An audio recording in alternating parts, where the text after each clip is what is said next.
Have you ever waited for your exam results to be posted on your college university wall?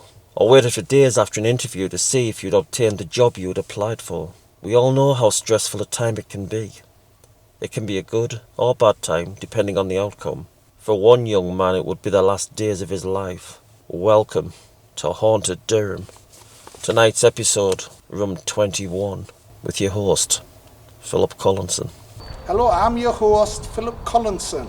Tonight's story is about Room 21, and it's set in Durham University, and this is the story. Hope you enjoy it. Durham Castle. This huge building stands gazing out over the whole city below. It currently houses some of Durham's present crop of university students, and has done for many, many years. Tonight's tale of terror concerns a young student named Fredrick Copeman. Copeman was one of the first students to attend the university way back in the 19th century. Copeman, a bright student and quite a hit with the ladies at the university, was thought to have had a great future ahead of him. He was a young, friendly, well-liked student, thought well by his peers. According to the grisly tale, the young man inhabited the highest room in the castle. He had not long finished sitting his exams and was eagerly awaiting his results. On the day the results were pinned to a notice board, Copeman was the first one on the scene to take a look. There are three classes of results. First and highest at the top, second were the middle class, with the third class at the bottom.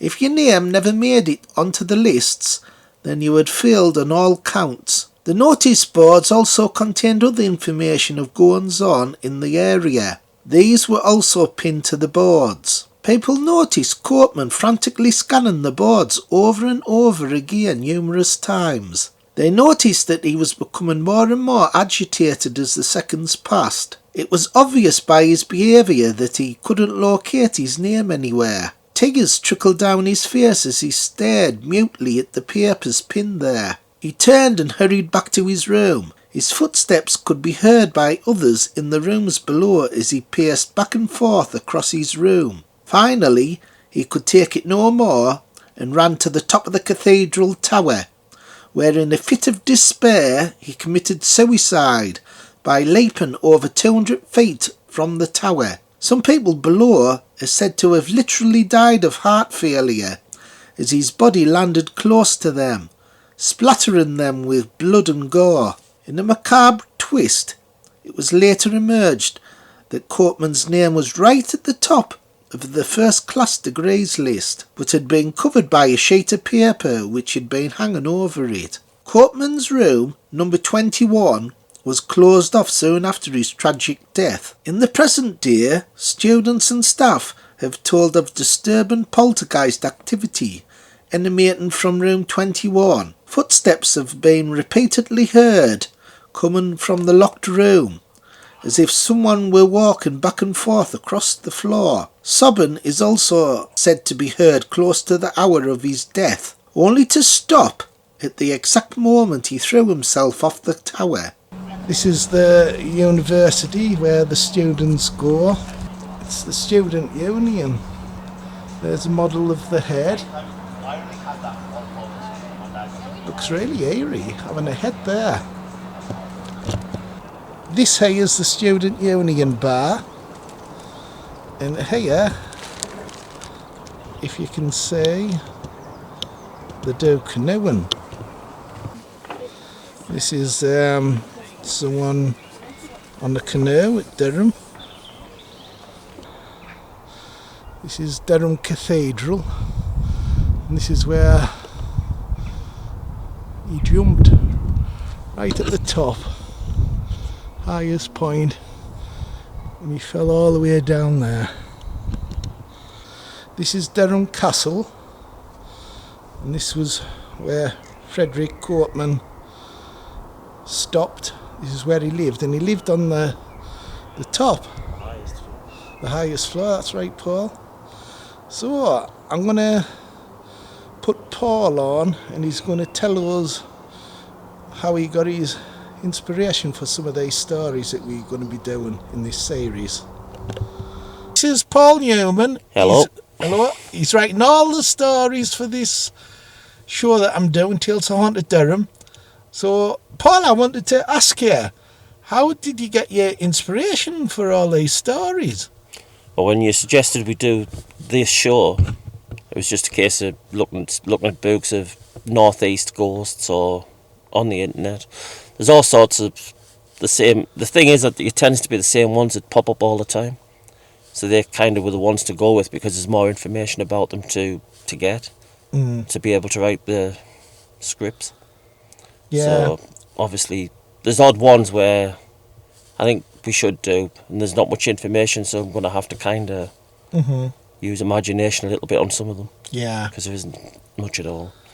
This one we're doing now, Room 21, it always pops up, doesn't it, Paul? It's one of the main ones. It's generally at the top. It's a popular one, so getting the information from about 2 or 3 different sources and kind of cobbled a script together to get it done. So, in Tunnel of Terror, what was the highlight of that story for you? The highlight? The Tunnel of Terror was one of the harder ones, because if you look on the internet now or in any books, there's not much information to get from it. So I remembered years ago and I'd read something about it. So I went basically off what I could remember from the story I'd read, which was basically all true. And it's just one of the creepiest ones. Yeah, I've heard little bits of that story from certain people. It was a really good one, that one. I wanted that one to start the series off with it being so good. It's one of the creepiest ones. And this one that we're doing, Room 21, I kind of think it's a kind of a sad story, isn't it? It is. It's just a shame that, all because of a piece of paper that somebody would kill themselves. Yeah, we have a little theory about that, but we'll get to that later in the episode. And the good thing is, I've always enjoyed writing, so... Yeah? Even since being about 6-7-year-old, I've liked to try to write different stories and... That's right. Things, so it's... You're wanting to get some novels published?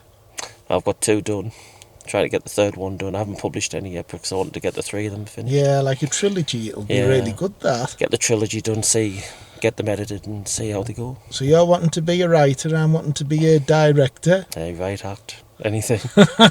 So let's see what happens. Well, hopefully it'll be good. So anyway, nice talking to you, Paul. You too. Okay, so that's the story of Room 21. But me and Paul have a theory about it. We think it's a bit odd that he was supposed to have thrown himself off Durham Cathedral. Why didn't he just throw himself off the castle? Because it's just as high. He roomed at the top floor, so what made him go over to the cathedral to throw himself off? One of the main questions we had while we were researching it was that Copeman lived on one of the top floors in the castle, the highest floor. So one wonders why he would make his way from the notice board all the way back to the castle to climb all the way up the stairs to his room right on the top floor for a few seconds, just to come all the way back down. Exactly. To walk all the way across that way to climb 360 something steps of the cathedral to the top of the tower there to jump, when he could have just jumped from the top of the castle if he was in that kind of mind frame. Yeah. So the question has to be asked, why? Why? What drew him to that cathedral? Or if one wants to go a little bit further and expand the theories, did he actually kill himself?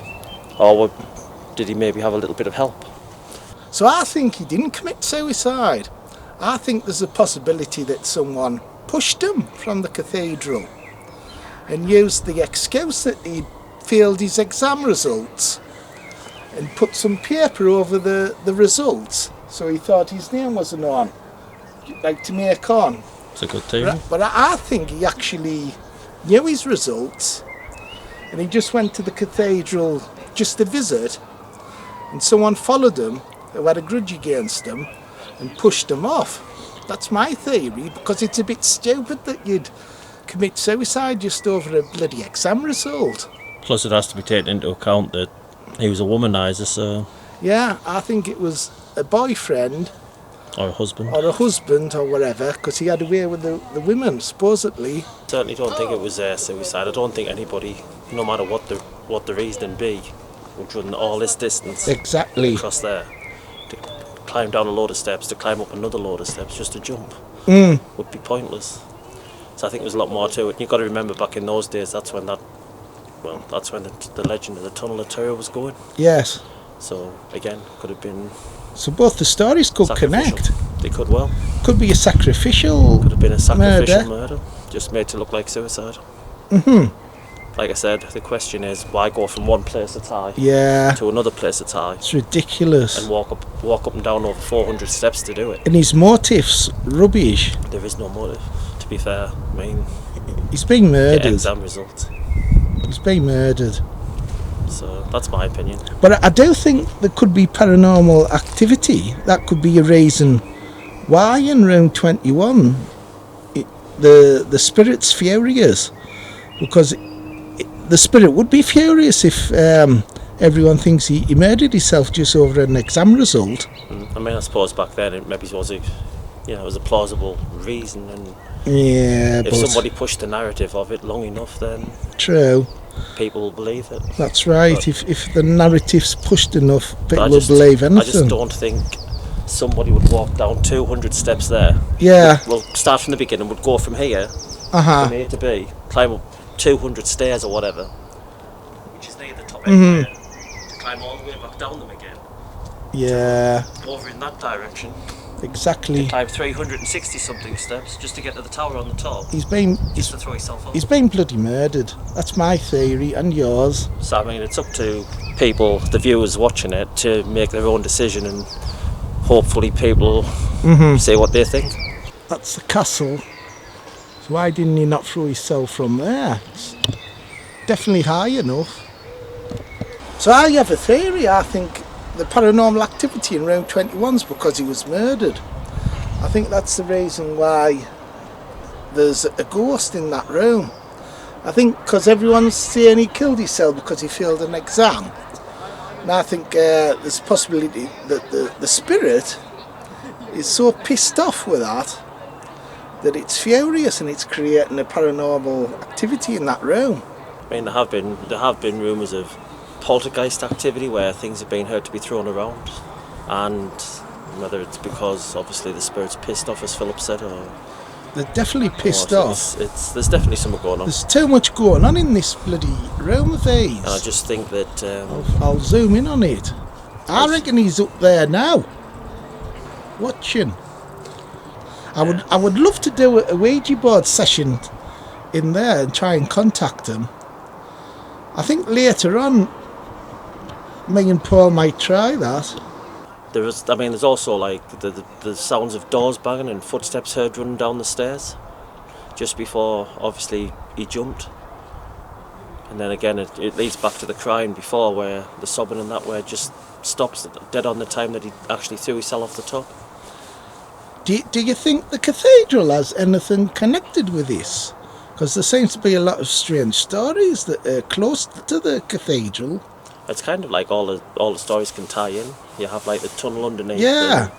So maybe it's again, Join like the we said dots. before, it's like demonic presences. Maybe it's, I don't know, maybe it's just a kind of magnetic kind of thing that draws something like that draws people. There's definitely something about Durham because there's been too many incidents. But I mean, the cathedral is supposedly one of the most haunted places there is in Durham. Yeah. So obviously there's something there.